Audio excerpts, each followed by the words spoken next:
एक गजल अपने सुनने वाले ने सांझ कर रहे हैं। लगे सट वधांदी जदों परवी पत्थर चकना चूरे हो जांदा। लगे सट वधांदी जदों परवी पत्थर चकना चूरे हो जांदा।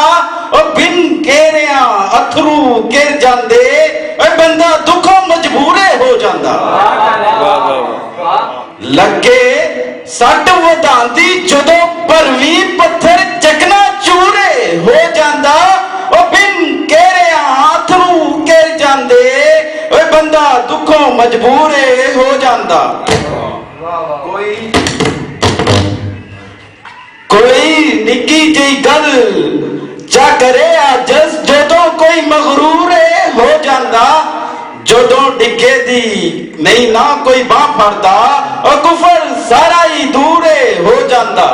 क्या कहने पेत संबंधा आंदा वल जिन्नू बुकल विच मस्तूरे हो जांदा। और सिट्टा शोहरत दा की और चोर भी ता जग च मशहूरे हो जांदा। क्या कहने पेत संबंधा पेत संबंधा आंदा वल जिन्नू और बुकल विच मस्तूरे हो जांदा।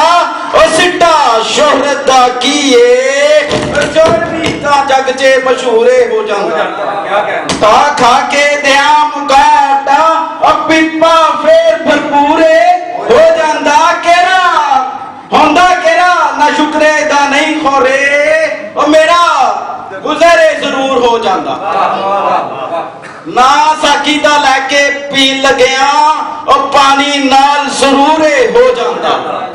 ना साकी दा लैके पी लग्या पानी नाल सरूरे हो जांदा। होंदी होश नकुटरी जदों रुखसत पैदा आपे शौरे हो जांदा।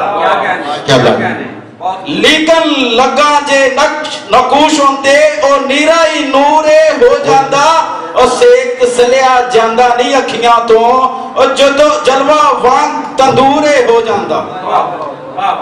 वेखा वेखा होर ते दिसदा होर कोजे मेरा जाविया खौरे है गलत होंदा।